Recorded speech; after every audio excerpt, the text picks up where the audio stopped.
నెలసరిలో 3 నుంచి 5 రోజుల పాటు రక్తస్రావం జరగడం సాధారణమే. అయితే కొంతమందికి రోజుల తరబడి బ్లీడింగ్ అనేది సమస్యగా మారుతూ ఉంటుంది.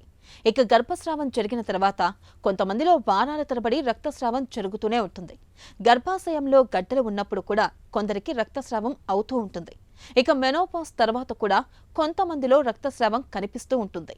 ఇలాంటి సందర్భాలన్నిట్లోనూ చికిత్సలో భాగంగా డాక్టర్లు డిఎన్సి చేస్తూ ఉంటారు. డైలటేషన్ అండ్ క్యూరిటేజ్గా పిలిచే ఈ చికిత్సా విధానం గురించి ఇప్పుడు తెలుసుకుందాం. పండగలకు పబ్బాలకు ఇళ్లంతా బూజు దులుపుకోవడం, ఇంట్లోని వస్తువుల్ని శుభ్రం చేసుకోవడం మనకు తెలిసిందే. అచ్చంగా ఇలానే మహిళల్లో కొంతమందికి గర్భాశయాన్ని శుభ్రం చేయాల్సి వస్తుంటుంది. ఈ రకమైన పరిస్థితిని డైలేషన్ అండ్ క్యూరిటేజ్ అని, వాడుకలో డిఎన్సి అని పిలుస్తారు.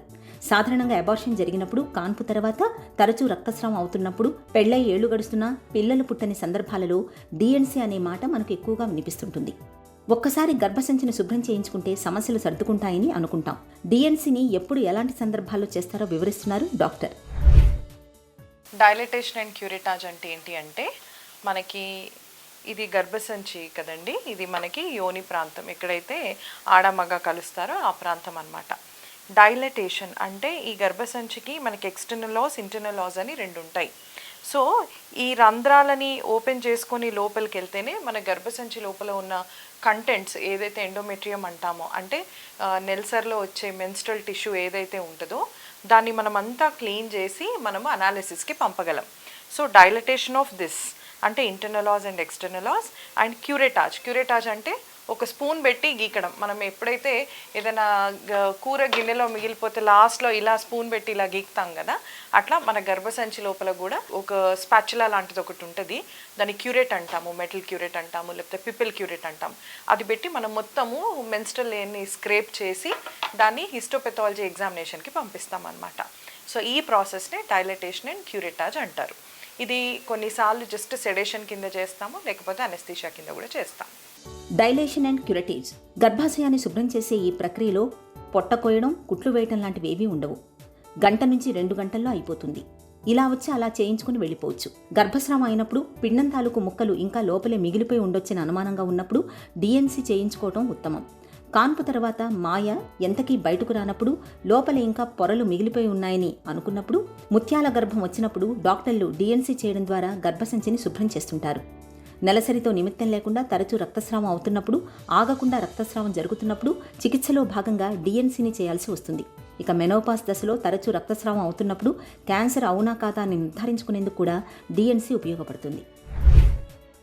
40 ఏళ్ళు పైబడ్డ ఆడవాళ్ళు, లేకపోతే 30 ఏళ్లలో కూడా విపరీతమైన రక్తస్రావం అవుతుంది నెలసరి టైంలో.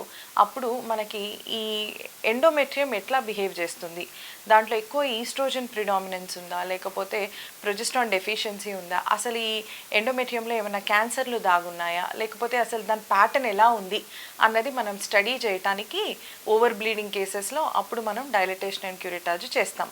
అది డయాగ్నోస్టిక్ అయితే. కొన్నిసార్లు ఎన్ని మందులు పెట్టినా కూడా మనకు బ్లీడింగ్ అన్నది ఆగదనమాట. అలాంటప్పుడు థెరాప్యూటిక్ క్యూరిటాజ్ చేస్తాం. ఏంటంటే క్యూరిటాజ్ చేస్తే వన్స్ ఫర్ ఆల్ చాలామంది వరకు, మందులతో పాటు క్యూరిటాజ్ చేస్తే చాలామంది వరకు రక్తస్రావం అన్నది తగ్గిపోతుంది అనమాట. అంతేకాకుండా మనకి అబార్షన్స్, కొన్నిసార్లు మనం ఎంతో మెడిసిన్స్ పెట్టి మనము ఎంటీపీ అంటే టర్మినేషన్ ఆఫ్ ప్రెగ్నెన్సీ అబార్షన్స్ చేసినా కూడా కొన్ని ముక్కలు అనేవి మిగిలిపోతాయి అన్నమాట.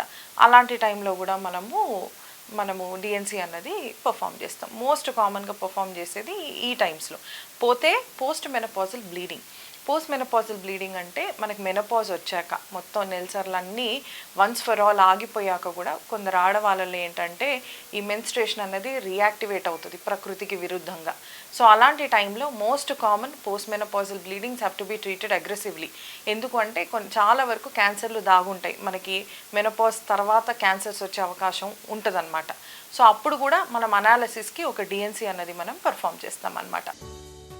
పెళ్లై ఏళ్లు గడుస్తున్నా కొంతమందికి గర్భధారణ జరగని పరిస్థితి ఉంటుంది. టీబీ మూలంగా అండవాహికలు మూసుకుపోయి ఉండొచ్చు. గర్భాశయంలో పిలకలు, గడ్డలు అడ్డంకులుగా ఉండొచ్చు. ఇలాంటప్పుడు డిఎన్సీ చేస్తే మంచి ఫలితం ఉంటుంది. సంతాన సాఫల్యత అవకాశాలు పెరుగుతాయి. డిఎన్సీ చేయడానికి వీలుగా ముందు రోజే మందులు ఇచ్చి గర్భసంచి ముఖద్వారాన్ని మెత్తగా చేస్తారు. డిఎన్సీని సాధారణంగా పూర్తి మత్తులో చేస్తారు. గర్భసంచి ముఖద్వారాన్ని వెడల్పు చేసుకుంటూ వాక్యూమ్ మిషన్కు జత చేసిన ఒక ప్లాస్టిక్ క్యాన్యులాని గర్భసంచి లోపలికి చొప్పించుకుంటూ వెళుతూ శుభ్రం చేస్తారు. గంట నుంచి 2 గంటల్లో ఈ ప్రక్రియ పూర్తయిపోతుంది. మళ్ళీ ఒకసారి స్కాన్ చేయడం ద్వారా గర్భసంచి లోపల ముక్కలేమీ లేవని నిర్ధారించుకున్న తర్వాత పేషెంట్ని ఇంటికి పంపించేస్తారు. స్పెసిఫిక్గా చెప్పాలంటే హిస్ట్రోస్కోపీ గైడెడ్ డిఎన్సీని మనం పర్ఫామ్ చేస్తాం. ఎందుకంటే స్కాన్లో ప్రతిదీ మనకు కనబడదు. అల్ట్రాసౌండ్ అన్నది ఎలా ఉంటుంది అంటే, మన పాత రోజుల్లో కెమెరా ఉంటుంది కదా, కెమెరాలో ఒక నెగిటివ్ రీల్ పెట్టి మనం ఫోటో తీసాక ఆ రీల్ని బయటకు తీసి డెవలప్ చేస్తే ఫొటోస్ వస్తాయి.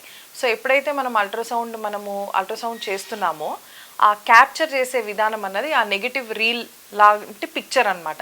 మనకి ఇప్పుడు స్మార్ట్ ఫోన్లలో చూసేది మనం ఒరిజినల్ పిక్చర్ చూస్తూ ఉంటాం స్మార్ట్ ఫోన్స్లో.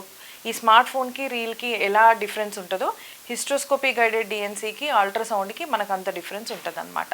So always to be more specific, hysteroscopy guided DNC is the best option. DNC తర్వాత పొత్తి కడుపులో కొద్దిపాటి నొప్పి ఉంటుంది. కొంచెం కొంచెంగా రక్తస్రావం జరగచ్చు. 1-2 రోజులు విశ్రాంతి తీసుకుంటే ఈ సమస్యలు చాలా వరకు సర్దుకుంటాయి. సరైన నైపుణ్యం లేకుండా డిఎన్సీ చేస్తే ఒక్కోసారి గర్భసంచి గోడలకు చిల్లులు పడే అవకాశం ఉంటుంది. కాబట్టి అనుభవం, నైపుణ్యం ఉన్న డాక్టర్ల వద్దే డిఎన్సీ చేయించుకోవటం మంచిది. డిఎన్సీకి ప్రత్యామ్నాయంగా ఇటీవలి కాలంలో కొన్ని చికిత్సలు అందుబాటులోకి వచ్చాయి.